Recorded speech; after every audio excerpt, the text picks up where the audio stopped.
j'espère que vous allez bien. Nouveau setup derrière, nouvelle disposition de scrap room. J'en dis pas plus, vous verrez ça dans une prochaine vidéo, je pense, vlog. On ne sait pas encore. Bref, aujourd'hui je suis là pour vous montrer comment je gagne du temps dans mon album de Project Life. Parce que comme vous savez, si vous faites vous-même du Project Life, c'est dur de rester à jour. Tout court. Donc préparer les photos ça prend du temps, préparer les pages ça prend du temps, préparer le matériel ça prend du temps. Donc quand on n'a pas de temps, faire toutes ces étapes en une fois, c'est pas possible. Donc moi je vais vous montrer tout simplement ce que je fais pour gagner du temps, donc ma préparation d'album, qui du coup prend du temps, mais comme c'est fait en une fois, au final du temps on en gagne. Ça fait beaucoup de fois de temps que je répète là. Donc c'est pas des astuces de fou, c'est juste voilà, ce que je fais, c'est juste ce que j'ai appris depuis 3 ans déjà. 3 ans déjà de Project Life, donc je fais le Project Life.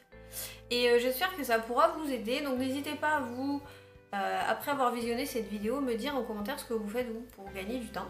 Donc il va sans dire que donc cette vidéo est juste une vidéo sur la préparation d'album et pas sur comment je fais les pages, puisque vous savez que j'utilise des kits, donc déjà le temps il est déjà gagné puisque tout le matériel est déjà prêt.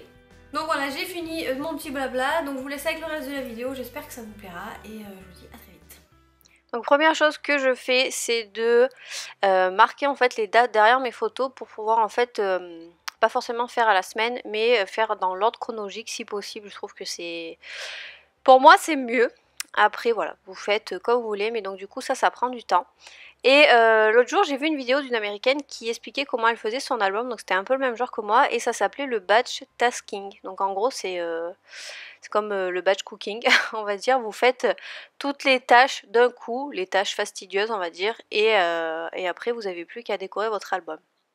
Donc une fois que j'ai fait ça, je mets mes photos dans les pochettes directement, comme ça déjà ça me permet de m'organiser au niveau pochette, de voir si j'en manque ou pas, ou s'il faut que j'en rachète, ou s'il faut que j'en découpe, que je fuse, etc. Et rien que déjà en faisant ça, je trouve que déjà la moitié est faite, la moitié du boulot est faite, enfin est fait pardon.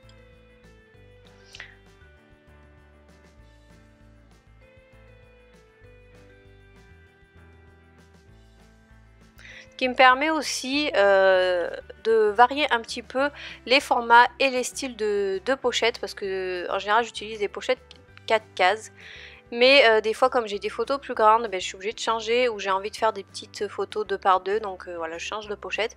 Voilà, ça permet de visualiser un petit peu l'ensemble de votre album et d'adapter aussi vos photos en fonction de la disposition que vous voulez faire.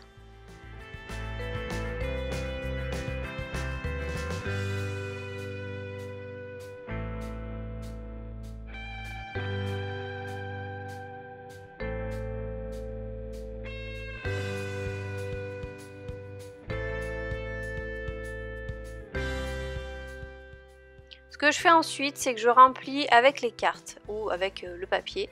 Donc là, je prends mon kit à chaque fois, donc Studio Calico.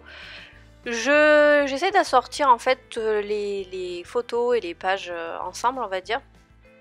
Donc déjà, une fois que vous avez tout mis les cartes, toutes les photos, vous avez plus grand chose à faire, donc vous avez gagné un temps énorme. Donc ça me permet de voir un petit peu où va être le journaling, sur quelle carte, etc. Donc voilà, vous voyez, une fois l'album fini, voilà, c'est plutôt cool. Ce que je fais pour ma préparation d'album, ce que vous n'avez pas vu dans la vidéo, c'est que j'imprime mon journaling en général en une fois. Donc je fais plein de petits textes sur une page et j'imprime sur ma page de calque. Et après une autre fois quand j'ai le goût, parce qu'en général quand j'ai fait les photos, les cartes et taper le journaling, déjà j'ai perdu, j'y ai passé environ 1h30 à peu près, si c'est pas 2 heures. Et en général, en une soirée, je le coupe et je le colle sur les cartes que j'ai choisies en fait. Et après, j'ai plus qu'à décorer. Et au niveau de la déco, comme je vous l'ai dit dans une précédente vidéo, en 2 jours, enfin en 2 soirées, j'ai dû passer 1h30 à chaque fois. J'ai fait 8 pages, 8 doubles pages. Donc voilà, vous voyez, donc en une soirée, vous pouvez quand même pas mal avancer. Et ça, c'est cool parce que du coup, là, j'en suis à mi-septembre. Donc alors, je vous parle, donc on est le 21 octobre, je crois. Oui, 21. J'en suis à mi-septembre, donc voilà, j'ai rattrapé un mois et demi de retard. Enfin, un mois et demi de photos dans mon projet Life.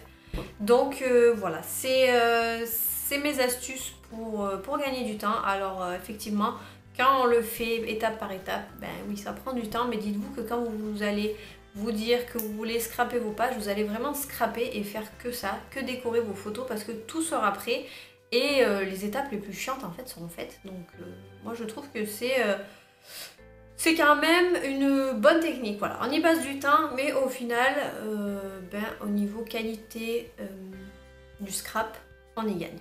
Donc voilà, c'est tout pour cette vidéo. J'espère que ça vous aura plu parce que je sais que des fois, vous me dites beaucoup dans les commentaires oh là là, moi je suis en retard dans mes photos et puis ça me prend du temps et puis le temps que je cherche mon matériel et le temps que je fasse mon journaling et ci et ça, en fait vous scrapez pas beaucoup au final. Donc j'espère que cette technique, si vous l'essayez, vous fera gagner du temps à vous aussi. D'ailleurs dites-moi si vous essayez de faire comme moi, dites-moi si ça a marché ou pas. Et puis voilà. Donc n'oubliez pas de liker la vidéo si elle vous a plu et pour celles qui ne sont pas encore abonnées, n'oubliez pas de vous abonner et de cliquer sur la petite cloche pour recevoir les notifications de mise en ligne. Donc je vous fais plein de bisous les filles et je vous dis à très vite. Ciao!